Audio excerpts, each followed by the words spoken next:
नमस्कार साथियों, जय हिंद। मैं धीरेन्द्र प्रताप सिंह चंदेल और आज आप लोगों से बात करने वाला हूँ यूनिफॉर्म सिविल कोड के बारे में। ये एक बहस का मुद्दा है और कई लोग प्रश्न कर देते हैं कि यूनिफॉर्म सिविल कोड क्या है। आज मैं सिर्फ ये बात करने वाला हूँ कि यूनिफॉर्म सिविल कोड क्या है। हमें ये पता होना चाहिए कि यूनिफॉर्म सिविल कोड आखिरकार है क्या, सरकार इसे क्यों लाना चाहती है। तो आज मैं किसी भी अन्य मुद्दे पे ना जा करके केवल और केवल ये बताने वाला हूँ कि यूनिफॉर्म सिविल कोड है क्या। कई धार्मिक संगठनों के नेता इस बात का विरोध करते हैं कि यूनिफॉर्म सिविल कोड लागू नहीं होना चाहिए या यूनिफॉर्म सिविल कोड धर्म के खिलाफ है ना। मैं बता दूं, यूनिफॉर्म सिविल कोड किसी धर्म के खिलाफ नहीं है। आइए समझते हैं कि यूनिफॉर्म सिविल कोड है क्या। जैसे कि अपने देश में हम कोई भी एक्टिविटी करते हैं, कुछ एक्टिविटीज़ क्रिमिनल एक्टिविटीज़ हो जाती हैं। जैसे कि हमारी किसी से हंसी मजाक हो रही थी, हंसी मजाक से बात करते करते बात झगड़े पे पहुंची और झगड़े से बात मर्डर पे पहुंच गई।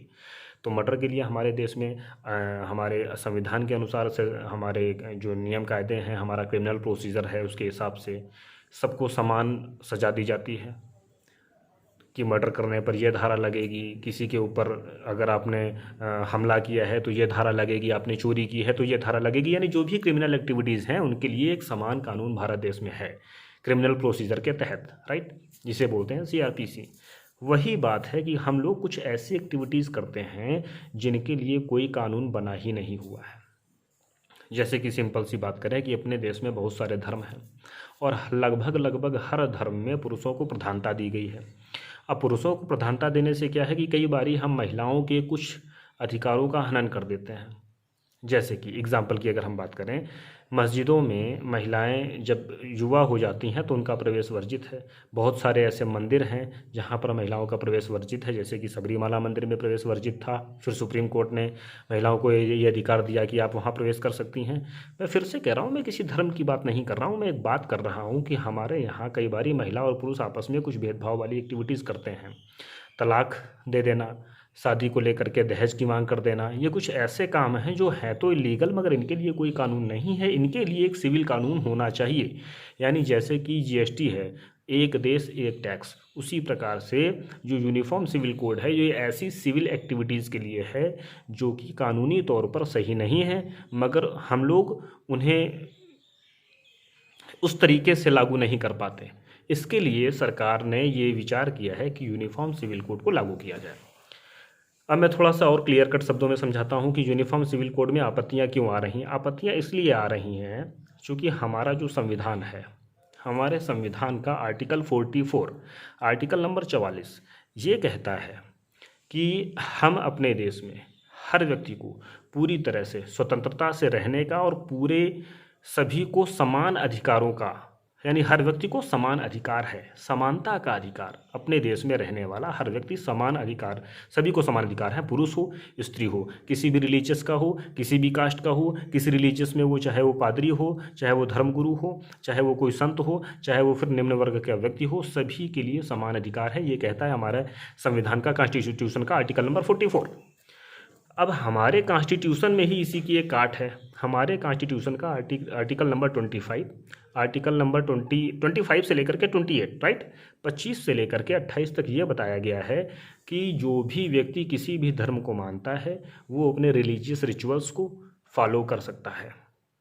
अब किसी रिलीजियस रिचुअल में कहा गया है, जैसे कि इस्लाम में महिलाएं बुर्का पहनेंगी, उनका अपना अलग कानून है, इस्लाम की किताब में अलग कानून है, हिंदुओं की किताबों में अलग कानून है, सिखिज्म में महिलाओं के लिए पुरुषों के लिए अलग अलग नियम हैं, क्रिश्चियनिटी में, यहूदियों में, सभी में सबके अलग अलग नियम हैं। अब प्रश्न ये उठता है कि हमारा आर्टिकल 25 से 28 ये कह रहा है कि जो भी धार्मिक नियम हैं उनको आप लागू कर सकते हैं, उनका आप अनुपालना कर सकते हैं। अब जब धार्मिक नियम पर अगर हम खड़े हों आर्टिकल 25 से 28 पर, तो फिर आर्टिकल 44 को क्या पूरे देश में लागू किया जा सकता है? और यही कारण है कि जब से आर्टिकल 44 बना है आज तक पूरे देश में आर्टिकल 44 को नियमतः लागू नहीं किया जा सका है, क्योंकि 25 से 28 तक के जो आर्टिकल्स हैं जो हमें धार्मिक स्वतंत्रता का अधिकार देते हैं, ये कहीं ना कहीं हमारे इस अधिकार का हनन करते हैं कि हर व्यक्ति, हर लिंग का व्यक्ति, हर जाति का वर्ग, हर व्यक्ति, हर धर्म का व्यक्ति पूरी तरह से स्वतंत्रता पूर्वक बिल्कुल समान अधिकारों के साथ देश में रह सके। ये कैसे संभव है? यदि आप 44 को लागू कर रहे हैं तो 25 से 28 का क्रॉस हो रहा है। यदि आप 25 से 28 आर्टिकल को लागू कर रहे हैं तो 44 का क्रॉस हो रहा है। अब जैसे हम बात करें, जितनी भी रिलीजियस पुस्तकें होती हैं सभी में सभी के अलग अलग नियम बताए गए हैं। किसी देश में किसी लोगों को की हत्या करने पर अलग कानून है कि उसे भाले से मारो, उसकी गर्दन काट दो, उसे आग जला दो, सभी के अपने अलग अलग नियम हैं। तो अपने देश में क्या हम वैसे सज़ा देते हैं? नहीं सज़ा देते हैं। क्यों? हम वैसे दे भी नहीं सकते, क्योंकि हम ऐसे देश में रहते हैं जहाँ पर सभी को अपराध करने पर समान दंड संहिता है, उसी के आधार पर सज़ा दी जाती है। सेम वही बात है, यदि यूनिफॉर्म सिविल कोड लागू हो जाता है तो जितनी भी ऐसी एक्टिविटीज़ हैं जो कि क्रिमिनल एक्ट में नहीं आती, हम सबको पता है कि डाउरी दहेज बहुत ज़्यादा चलता है, लोग खुलेआम मांग करते हैं, मगर इसको लेकर के क्या है कि कोई व्यक्ति आगे जाने का प्रयास नहीं करता है। जब मर्जी आया तो तलाक दे दी, बोला क्यों, ये तो हमारी रिलीजियस की बातें हैं। इसीलिए ये जो यूनिफॉर्म सिविल कोड लागू हो जाने के बाद में सिंपल भाषा में कहें, एक देश एक कानून, एक देश एक क्रिमिनल कानून तो अपने देश में है, मगर इसको लागू करने के बाद में एक देश और एक सिविल कानून, क्रिमिनल कानून और सिविल कानून, दोनों कानून एक देश के लिए बराबर हो जाएंगे, जैसे एक देश और एक टैक्स है।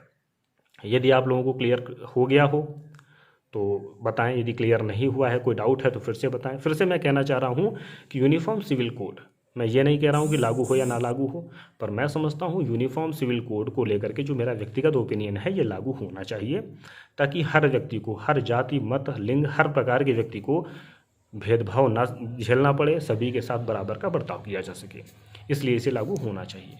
यदि आप लोगों को इससे जुड़ी हुई कोई भी क्वेश्चन हो, कोई भी क्वेरी हो तो प्लीज़ मुझे ज़रूर बताएं।